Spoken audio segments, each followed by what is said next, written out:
Hey guys, welcome back to my channel. ఈరోజు అరకులో వచ్చేసి the most important place in tribal museum అయితే వస్తున్నాం. ట్రైబల్ మ్యూజియంకి ఎంట్రన్స్కి అయితే అడల్ట్స్కి 60 రూపీస్, చైల్డ్కి అయితే 30 రూపీస్. టైమింగ్స్ వచ్చేసి morning 9 AM to evening 8 PM వరకు మాత్రమే ఉంది. సో మంచిగా వాటర్ ఫౌండేషన్ అయితే ఉంది మన ముందు, బట్ క్లీన్గా లేదంతే, కానీ ఉంది. సో అక్కడి నుండి స్టార్టింగ్ మనం ఎక్స్ప్లోర్ చేయాల్సిన ప్లేసెస్ అన్నీ. సో వెళ్ళి ఒక్కొక్క ప్లేస్ని ఎక్స్ప్లోర్ చేద్దాం మనము. అరకు అడ్వెంచర్స్ అని చెప్పి యాక్టివిటీస్ ఉన్నాయి. సరే చూడండి, ఇన్ కేస్ మీకు ఇంట్రెస్టెడ్ ఉంటే కాంటాక్ట్ అవ్వండి అండ్ పార్టిసిపేట్ కూడా చేయండి. అండ్ ముందు చూస్తున్నారు కదా, అప్పటి కాలంలో వైద్యం అన్నమాట. సో ఏదో పసరు పిండుతున్నారు, పసరు ఆకులు అవి ఉంటాయి కదా మామ, నాటు వైద్యం టైప్. సో అది ఆ ట్రీట్మెంట్ ఇస్తున్నది ఇది. ఇప్పుడు మెయిన్ మ్యూజియంలోకి అయితే ఎంట్రీ అయితే అవుతున్నాం. This is entry main museum. So స్టార్టింగ్లోనే మనకి ఆదివాసీ దేవాలయం అయితే ఉంది. సో టెంపుల్, సో ఇదన్నమాట ఆదివాసీ టెంపుల్. అండ్ ఇక్కడిని మన ఎక్స్ప్లోరేషన్ అయితే స్టార్ట్ చేద్దాం. సో వేటకు సంబంధించినవి ఉన్నాయి ఇక్కడ మొత్తం. బాణము, విల్లు, ఖడ్గము, బల్లెము, గొడ్డలి అన్నీ కూడా ఇవి ఉన్నాయి. మామ వీళ్ళు లంగోటీలు కట్టుకున్నారు, చూసావు అక్కడ. సో ఈయనేమో ఫుల్ పంచ కట్టుకున్నాడు, ఆయన లంగోటి కట్టుకున్నాడు. అండ్ ఆయన లంగోటి.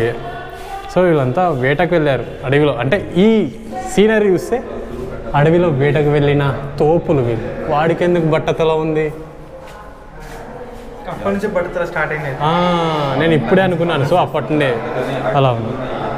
అండ్ అడవి దున్న కొమ్ములు ఒక్కసారి చూడండి ఎలా ఉన్నాయి, అడవి దున్న కొమ్ములు. ఇక్కడ కూడా వాళ్ళు సేమ్ లంగోటీలే వేసుకున్నారు. లంగోటి కూడా గోచి అంటారు దాన్ని, లంగోటి కూడా అన్నారు, సారీ గోచి. సో ఏదో వేటాడి తీసుకొస్తున్నారు గ్రామానికి అడవిలోకి వెళ్ళి. అండ్ ఇక్కడ లైక్ ఇది వంటగది టైప్ ఉంది. జొన్నలు, రాగులు, బియ్యం అవన్నీ దంచి క్లీన్ చేయడం. సో రోగాలకు సంబంధించినవి ఇవన్నీ. అండ్ అక్కడ వెదురు బుట్ట ఉంది. అండ్ ఇక్కడ రాతి తిరగలి, చాట. సో ఇదంతా. అండ్ ఇంకోటి వచ్చేసి మెయిన్ ఈ సీనరీ చూస్తుంటే నాకు ఏమనిపిస్తుందంటే చేపలది. ఇది నదిలో చేపల వేట కానీ సముద్రంలో చేపల వేటకి వెళ్ళేవారు. జాలి అండ్ జాలరీ అండ్ చేపలు పట్టే బుట్టలు అవన్నీ. సో టైప్స్ ఆఫ్ చేపలు పట్టే బుట్టలు. ఎస్, వీళ్ళంతా చేపలు పట్టేవాళ్ళు మామ. అండ్ ఫైనల్లీ గైస్ కోళ్ళది ఇది. ఒక కట్టె బొంగుని మొత్తం డిజైన్ చేసేసిండ్రు లాంగ్గా. చూసినా కోడి గుడ్డు పెట్టే కోళ్ళ గూడు. అండ్ తను ఇంటి దగ్గర సామాన్ తీసుకొని వస్తున్నాడు, కట్టెలు వంట చేయడానికి. అండ్ వంట చేయడానికి సిద్ధంగా ఉన్న అమ్మమ్మ. అండ్ అమ్మమ్మ వెనకాల ఉంది చాట, దానిపైన జల్లెడ, దాని పక్కన విత్తనాలు జల్లే బుట్ట, దానిపైన అయితే అనపకాయని అప్పట్లో వాటర్ స్టోరేజ్ లాగా యూజ్ చేసేవారు. అవే ఎస్, అనపకాయ ఇది. And thus డాగరీ. అండ్ అక్కడ కూరగాయల పెట్టే వల ఉంది చూడండి, నాకు స్ట్రైట్ కనబడేది. ఇదేమో నూనె బుట్టలు. అది తగిలిచ్చేటివి మామ, ఏమన్నా సామాన్ ఉంటాడు లాస్ట్లోనే కూరగాయల పెట్టేటివి అవి ఆ వాళ్ళ అలాంటివి తగిలిచ్చేది అది. సో అమ్మమ్మ ఏదో కర్రీ చేస్తుంది, బట్ మనకు తెలియదు. సో ఇక్కడ ఈ సీనరీ చూస్తే మనకు ఒకటి అర్థమవుతుంది ఏంటంటే అప్పటి కాలంలోనే ఎర్లీ మార్నింగ్ లేచి ఫ్రెష్ అప్ అయ్యి సూర్య నమస్కారాలు అవన్నీ చేసుకుంటున్నారు ట్రైబల్స్. అప్పటిని కల్చర్ అయితే ఉంది మనకి, సూర్య నమస్కారాలు చేసుకోవడం. అండ్ అక్కడ పూజ చేసుకుంటుంది, పూజ కొరకు ఉపయోగించే బొమ్మలు. సో మీరు అవన్నీ చూస్తున్నారు కదా అది. సో ఇక్కడ వచ్చేసి నా సూర్య నమస్కారం అయితే పెడుతున్నాడు. సో అప్పటి నుండి వస్తున్న కల్చర్ ఇది, ఇప్పటికీ ఫాలో అవుతున్నారు మన వాళ్ళు. అండ్ దిస్ ఈజ్ పెంపుడు జంతువుల ఆహార గిన్నె అయితే ఇక్కడ ఉంది. అండ్ ఇది వచ్చేసి కటింగ్ చేస్తున్నాడు ఆయన, ఏంది అర్థం లేదు. అది మొత్తానికి అయితే చేస్తున్నాడు. ఎలుకలు పట్టుకునేది వల. అండ్ చేపలు పట్టుకున్నాక స్టోరేజ్ చేసేది బుట్ట. సో ఇది ట్రైబల్స్ యొక్క లైఫ్ స్టైల్. సో చూసే కొద్దీ వస్తూనే ఉన్నాయి. సో నెక్స్ట్ ఏముందో చూద్దాం. అండ్ మెయిన్గా వీళ్ళు వంటకు ఉపయోగించిన ప్రతి సామాన్ ఇక్కడ ఉంది. డాగరి కానీ కూరగాయలు పెట్టే బుట్ట ఫస్ట్ స్టార్టింగ్లో ఉన్నది. ఇక్కడనేమో ఇదేమో చేపల బుట్ట అండ్ ఈత కుంచెమంట అండ్ చెక్క గరిట, అడ్డ అండ్ అనప గరిట అంటే అనపకాయలతో చేసినట్టుగా ఉన్నాయి ఇవైతే మొత్తం. అండ్ తాటి గొడుగు, అడ్డాకుల వానగొడుగు మనం లాస్ట్ బ్లాగ్లోనే వచ్చింది, దానికి సంబంధించి వీడియో ఉంది. సో వెళ్ళైతే చూడండి. అరకు ప్లేలిస్ట్లో ఇది చెక్క గరిట, చెక్కలతో చేశారు ఈ గరిటలు మొత్తం. ఇవన్నీ చెక్క గరిటలు మొత్తం. అండ్ చాటలు అవి ఉన్నాయి, చేపలు పట్టేది, ఎరా, వెదురు బుట్ట. అండ్ ఇది వచ్చేసి ఏదో ఇది ఒకరికొకరు నమస్కారం చెప్పుకుంటున్నట్టు హలో, హాయ్, హలో చెప్పుకునే విధానం అనుకుంటా. సో ఇది అక్కడ ఒక ఆవిడ ఉంది. అండ్ ఇది ఎలుకల ఎర అనేది అంటే అప్పటి కాలంలో ఎలుకలు అయితే చాలా ఉండేటివి అనుకుంటా. ఏడో వచ్చిన ప్రతి దాంట్లో ఎలుకలది ఎర అయితే ఉంది. అండ్ ఇక్కడ నార్మల్ డాగరి, జల్లెడ అండ్ నీలకుండ అప్పటినే వాడుతున్నారు. నైస్. అండ్ పైన కనబడుతున్నది పక్షుల గూడు. ఈ సీనరీ చూస్తే ఇది పండగ సమయాలలో మనం అరటాకులు అంటున్నా, మామిడాకులు తోరణాలు కడతాం కదా. సో అదే టైప్ ఆఫ్ వ్యూ అయితే ఉంది ఇక్కడ. అండ్ నాన్న కడుతుంటే కొడుకు చూస్తున్నాడు పని చేయకుండా. సో అమ్మ అయితే తెలుసు కదా వంట చేయడంలోనే బిజీ ఉంటుంది ఎప్పుడు, ఏ పండగ వచ్చినా. సో అమ్మ పాత్ర అమ్మదే. సో అప్పటి కాలం నుండి ఇప్పటి కాలంకైనా అమ్మ ఎప్పుడు వంట చేస్తూనే ఉంటుంది. ఏ పండగ వచ్చినా వంట, ఏమంటారు, పొయ్యి రూమ్లోనే బిజీ ఉంటుంది అమ్మ. అయ్యో ప్రతి రూమ్లో చెప్తున్నావు. కానీ నాన్న పని చేస్తుంటే ఈడే ఏదో సుధీర్ గారు చూడట కూర్చున్నాడు. అండ్ నార్మల్గా అన్నీ ఉన్నాయి ఇక్కడ. అండ్ ఇది వచ్చేసి ఏదో వీళ్ళ ట్రైబల్ది ఫెస్టివల్ ఉంది గైస్. ఏదో ఉంది ఫెస్టివల్ అయితే మనకు తెలియదు నేమ్, బట్ ఆ ఫెస్టివల్కి యూజ్ చేసే డ్రమ్స్ అన్నీ కూడా ఇక్కడ ఉన్నాయి. అండ్ తను టైప్ ఆఫ్ ఏదో వేసుకొని ఏదో హోలీ టైపే ఉంది అబ్బా. ఇది వచ్చేసి మండ్రు క్రియ అంట, అనగా రాగి పిండితో తయారు చేసిన పిండి వంటకం పూర్వకాలం నుండి నేటికి ఈ ప్రాంత ఆదివాసీ సమాజంలో వారి సంస్కృతి ఆచారంలో భాగంగా ప్రతి సంవత్సరం చైత్రమాసంలో మండ్రు క్రియ అనే పండుగను జరుపుకుంటారు. గ్రామంలో ఉన్న స్త్రీలంతా ప్రతి ఇంటికి కొంత మోతాదులో రాగులను సమకూరుస్తారు. వాటిని శుభ్రపరిచి ఆ రాగులను పిండి చేసి ఆ పిండితో గ్రామ సదరు రచ్చబండ ఆవరణలో స్త్రీలంతా కలిసి ఆ పిండితో మండ్రు అనే తినే పదార్థాన్ని తయారు చేసి గ్రామస్తులకు, పొరుగు గ్రామస్తులకు ఆహ్వానించి బంధువులకు అందరికీ పంచుతారు. ఆ సాయంకాలం సమయం నుండి రాత్రి వరకు సాంప్రదాయ సంగీత వాయిద్యాలతో ఢేంసా నృత్యం ఆడుతూ ఆనందంగా గడుపుతారు. దిస్ ఈస్ ఢేంసా డ్యాన్స్ ఇదన్నమాట.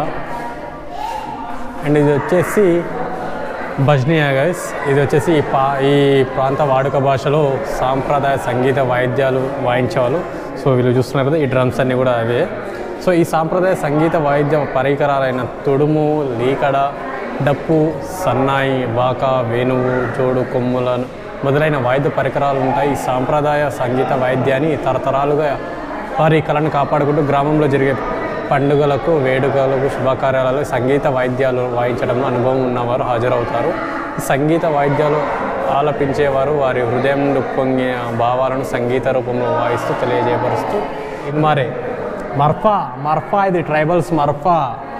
సో ట్రైబల్స్ సెలబ్రేట్ చేసుకునేది వాళ్ళ మ్యారేజ్. సో మ్యారేజ్ సెలబ్రేషన్స్ అయితే ఇలా ఉంటాయి ట్రైబల్స్ వాళ్ళవి. సో ఇది వాళ్ళ లైఫ్ స్టైల్ మ్యారేజ్కి సంబంధించింది. గదావ ట్రైబ్ హౌస్ అంట.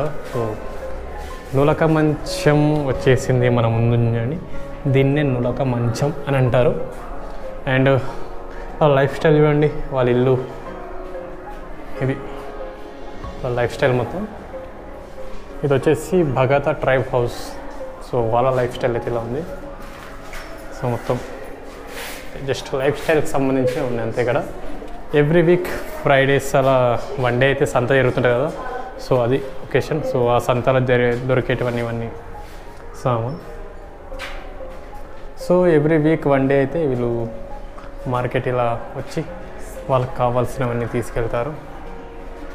ఫార్మింగ్ ట్రైబల్స్ అప్పట్లో ఫార్మింగ్ ఎలా చేసేవారు, సో దానికి సంబంధించిన సీనరీస్ అయితే మనం ముందైతే కనబడుతున్నాయి చూడండి.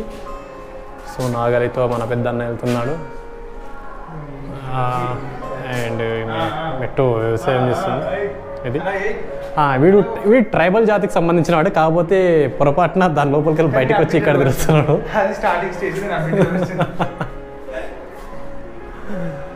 అండ్ ఇది కూడా సేమ్ వ్యవసాయం, అడవిలో కుక్క గొడుగులు అలాంటివి అన్నీ పండ్లు చూడండి ఒకసారి. ఇదేమో పుట్టగొడుగులు, అటు కుక్క గొడుగులు, పుట్టగొడుగులు అంటే పుట్టగొడుగులు, సీకాకాయలు, కుంకుడుకాయలు నెత్తికి పెట్టుకునేటివి, ఇవి కరక్కాయలు, చింతపండు, రామఫలం, మామిడి పండ్లు, సీతాఫలం, ఇవన్నీ కూడా ఈ సరౌండింగ్స్లో అవైలబుల్ ఉన్నవి. ఇదంతా మన ట్రైబల్స్ యొక్క లైఫ్ స్టైల్. అండ్ మన సుధీర్ గారు పోయిన జన్మలో అలా ఉండేవాడు, ఈ జన్మలో ఇలా అయిపోయాడు. వీడు నాకు తెలిసి ఇక్కడ సజ్జద్ గాడు అజ్జుగాడు ఇద్దరు ఉన్నారు. సుధీర్ గాడు, సజ్జుగాడు, అజ్జుగాడు. ఆడ చందుగాని ఫ్యామిలీ సెట్. ఇక్కడ చూస్తే మొత్తం కూడా వాళ్ళు వాడిన ఎక్విప్మెంట్ ఉన్నాయంట గైస్. మనోడు చెప్తున్నాడు, మామూలుగా చెప్పట్లేదు. వాళ్ళు వాడిన కుండలు, పాత్రలు అన్నీ కూడా ఇక్కడే ఉన్నాయి. అనపగరిట. సో ఇది లైక్ రోకలి అంటున్నా. ఈ రోకలిలో అన్నీ రోకలిలు, ఇవన్నీ దంచేటివి ఉన్నాయి. ఫోటో గ్యాలరీలు అంటే ఇక్కడ నుంచి స్టార్ట్ చేద్దాం మనము. సో మెడల హారం టైప్ ఉన్నాయి, అప్పటి కాలంలో వాళ్ళు యూజ్ చేసిన కాయిన్స్ అవి. అండ్ మొక్కజొన్న కంకులు ఉన్నాయి. అండ్ ఫొటోస్ కూడా బాగున్నాయి ఇవి. నైస్. సో బావి దగ్గరికి వెళ్ళి నీళ్ళు తెచ్చుకొని వెళ్ళేటప్పుడు, వేటాడేటప్పుడు వావ్, ఇవి చూడండి అసలు ఎన్ని బిందెలు పెట్టుకున్నది. 1 2 3 4 5 6 కళ్ళు తీసేది. అండ్ ఇది వచ్చేసి బియ్యం నుండి పొట్టును వేరు చేయడం. పైన ఆవులు గడ్డ తింటున్నాయి. సో ఇది వరి పంట కోయడం. ఇక్కడ క్యారెట్స్ అమ్ముతున్నారు, తీసుకెళ్ళడం, అమ్మడం. అండ్ ఇక్కడ ఇవేవో ఆకులు ఉన్నాయి, ఆకులు నేమ్ మనకు తెలియదు. సో సేమ్ ఇది. అండ్ వాళ్ళు చెవులకు వాడేటువంటివి, ముక్కుకు వాడేటివి ఇవన్నీ చెవులలో వాడేటివి. చెవి బౌలి అంట. ఇవేమో మెడ షోరీషా. ఓకే. అండ్ ఇది వచ్చేసి మన market, tribals market. And tribals travel చేస్తున్నారు జీప్ మీద. సారీ మనోళ్ళే మామ. అండ్ వాళ్ళకి సంబంధించినవి. సో ఇవన్నీ మనం మార్కెట్లో ఆల్రెడీ చూపించాం. సో మిస్ అయిన వాళ్ళు ఉంటే మన ఛానల్లో ఎలాగో బ్లాగ్ ఉంది కాబట్టి వెళ్ళైతే చూడండి. వాళ్ళు వాడిన చెవు పోగులు, ముక్కు కమ్మలు ఇవన్నీ. అండ్ తిరగలితో బియ్యానికి సంబంధించి చేస్తున్నారు. లైక్ ఇదేదో సమ్ డిఫరెంట్గా ఉంది గాయ్స్. వాటర్ పోసుకొని ఉమ్మించుకుంటున్నారు. లైక్ ఇది ఏదో ఫెస్టివల్ టైప్ ఉంది వాళ్ళది. అండ్ ఇది కూడా ఏదో ఫెస్టివల్ ఉంది. ప్లస్ ఇక్కడ ఏదో ఫెస్టివల్ అయితే జరుగుతుంది వీళ్ళకి సంబంధించింది. అండ్ ద మోస్ట్ ఇంపార్టెంట్, ఇది మెడలో వేసుకుంటారు వీళ్ళు. మెడలదేనా కాదు, వడ్డానమా? ఐ థింక్ వడ్డానం టైప్ ఉంది. ఎస్ వడ్డానం కదా. యా. సో వాళ్ళు కుండలు తయారు చేయడం కానీ, సో ప్యూర్ కల్చర్ మొత్తం ఇలాగా ఉంది. రాగులు నైస్. అండ్ ఇది వచ్చేసి మేడ పటీడా అంట, అంటే మెల్ల వేసే లాంగ్ చైన్ టైప్ ఉంది. ఇదేమో రచ్చ. ట్రైబల్స్లో ద మెయిన్ పార్ట్ వచ్చేసి ఇది డెమ్సా డ్యాన్స్. సో దానికి సంబంధించినవి మొత్తం కూడా ఇక్కడ ఉన్నాయి. సో ఏ ఫెస్టివల్కి వీళ్ళు ఏ డెమ్సా డ్యాన్స్ చేస్తారో అంత లిస్ట్ అయితే ఉంది, చూసుకోండి ఒకసారి. అండ్ చేసేవే అయితే ఇది డెమ్సా డ్యాన్స్ చేసేది మొత్తం. సో చూసారు కదా ఫ్రెండ్స్, ఇది మన ట్రైబల్ మ్యూజియం యొక్క హిస్టరీ. సో మస్ట్ అయితే విజిట్ చేయండి. మన అరకు వ్యాలీలో, అరకులోనే ఉంది. సో నియర్ బై బస్ స్టాప్కి దగ్గరలోనే ఉంది. So must visit place in Araku. So ఇంతటితో ఈ బ్లాగ్ అయితే క్లోజ్ చేసేస్తాను. తెలుసుగా, లైక్ అండ్ కామెంట్ చేయండి ఎలా అనిపించిందో ఈ వీడియో చూసి. అండ్ మళ్ళీ మనం నెక్స్ట్ బ్లాగ్లో వెళ్దాం. ఇంకా చాలా ఉన్నాయి అరకులో ఎక్స్ప్లోర్ చేయాల్సిన ప్లేసెస్. అండ్ ఏదైనా మిస్ అయ్యి ఉంటే నా అరకు ప్లేలిస్ట్ ఉంటుంది, వెళ్ళైతే అన్ని వీడియోస్ అయితే చూడండి. ఇంతటితో బ్లాగ్ అయితే క్లోజ్ చేసేస్తున్నాను. మళ్ళీ మనం నెక్స్ట్ బ్లాగ్లో వెళ్దాం. అంటే బాయ్ బాయ్, సీ యూ.